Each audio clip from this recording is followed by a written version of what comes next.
আসছে 2026 সালে বড় ধরনের সংকটে পড়তে যাচ্ছে বাংলাদেশের অর্থনীতি। বাড়বে মূল্যস্ফীতি, দেখা দেবে রাজস্ব ঘাটতি, বিপদে পড়বে নিম্ন মধ্যবিত্ত থেকে শুরু করে নিম্নবিত্ত শ্রেণীর মানুষেরা। বিগত কয়েক বছর ধরে যেখানে বাংলাদেশের অর্থনীতির সামগ্রিক অবস্থান ছিল চাঙ্গা, সেখানে হঠাৎ করে দেশের অর্থনৈতিক এমন অস্থিরতার ইঙ্গিত দিচ্ছে আন্তর্জাতিক মুদ্রা তহবিল, IMF এবং বিশ্বব্যাংক।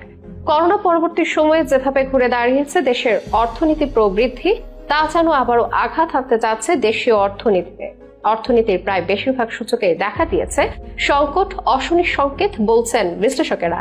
কিন্তু কেন এমন পূর্বাভাস দিচ্ছে IMF, আর কেনই বা তলানির দিকে হাঁটছে বাংলাদেশের অর্থনীতি? একটি দেশের অর্থনীতিকে চাঙ্গা রাখতে প্রয়োজন হয় কয়েকটি আলাদা আলাদা খাতে প্রবৃদ্ধি। যেসব খাতকে সবসময় চাঙ্গা রাখতে কৌশলী হতে হয় সরকারকে, যার মধ্যে পরিমিত রাজস্ব আদায়, জিডিপির প্রবৃদ্ধি, দেশি এবং বিদেশি বিনিয়োগের প্রবাহ, ব্যাংকিং খাতের স্বচ্ছতা, বৈদেশিক মুদ্রার আয় সহ যাবতীয় খাতকে সর্বদা সচল রাখতে দরকার হয় সরকারের দূরদর্শিতা এবং দক্ষ পরিচালনার ক্ষমতা। এর ব্যতীত ঘটলে নানাভাবে তলানির দিকে হাঁটতে পারে দেশীয় অর্থনীতি। বিগত ১.৫ দশকে বাংলাদেশের অর্থনীতির আকার যেভাবে বেড়েছে, তাতে মাথাপিছু আয় যেমন বেড়েছে, তেমনি বেড়েছে জিডিপি প্রবৃদ্ধিও। বৈদেশিক মুদ্রার আয় বাড়ায় বড় হয়েছে রিজার্ভের আকারও। তবে সাম্প্রতিক সময়ে রাজনৈতিক অস্থিরতায় পড়ে কোণঠাসা হচ্ছে দেশি বিদেশি বিনিয়োগ, থমকে যাচ্ছে উৎপাদনশীল জিডিপি, বাড়ছে বেকারত্ব। আর এসব বিষয় বিবেচনা করে আগামী 2026 সালে বাংলাদেশের অর্থনীতিতে বড় ধরনের সংকট আসতে পারে বলে হুঁশিয়ারি দিয়েছে আন্তর্জাতিক মুদ্রা তহবিল, IMF এবং বিশ্বব্যাংক। পশ্চিমা প্রতিষ্ঠানগুলির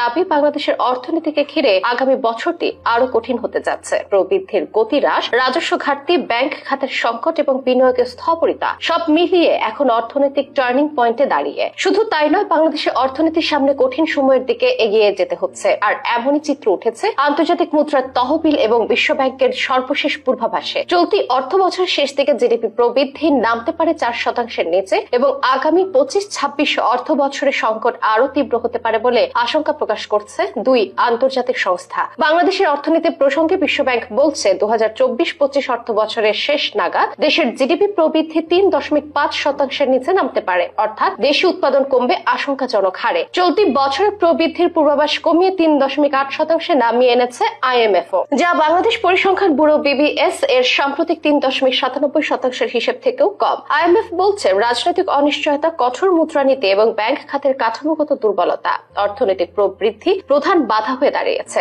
IMF এর উপব্যবস্থাপনা পরিচালক নাইজেল ক্লার্কের দাবি, বাংলাদেশের অর্থনীতি বহুস্তরীয় চাপে রয়েছে। কাঠামোগত সংস্কার, রাজস্ব আহরণ বৃদ্ধি এবং আর্থিক স্থিতিশীলতা নিশ্চিত করতে কার্যকর নীতিগত সিদ্ধান্ত নেওয়া জরুরি। আর এছাড়া 2024-25 অর্থ বছরের প্রথম 11 মাসে জাতীয় রাজস্ব বোর্ড লক্ষ্যমাত্রার চেয়ে 66,678 কোটি টাকা পিছিয়ে রয়েছে। মে মাস পর্যন্ত আদায় হয়েছে 3,27,782 কোটি টাকা, যার লক্ষ্যমাত্রার মাত্র 83.10%। লক্ষ্যমাত্রা পূরণে জুন মাসেই আদায় করতে হবে আরো 1,35,717 কোটি টাকা, যা প্রায় অসম্ভব বলে মনে করছেন বিশ্লেষকেরা। এর সঙ্গে যোগ হয়েছে ব্যাংক খাতের নাজুক অবস্থা। বর্তমানে দেশের খেলাপি ঋণের পরিমাণ দাঁড়িয়েছে 4,20,000 কোটি টাকা, যা বিতরণকৃত ঋণের 24.13%। বছরের শেষ নাগাদ এটি 8 লাখ কোটি টাকায় পৌঁছাতে পারে বলে আশঙ্কা করা হচ্ছে। তারল্য সংকটে পড়ছে ব্যাংকগুলো, ফলে নতুন বিনিয়োগে ঋণ দেওয়া বন্ধ হয়ে পড়েছে। বিশেষজ্ঞরা বলছে খেলাপি ঋণ বৃদ্ধির কারণে উৎপাদন, বিনিয়োগ এবং কর্মসংস্থানের নেতিবাচক প্রভাব পড়ছে।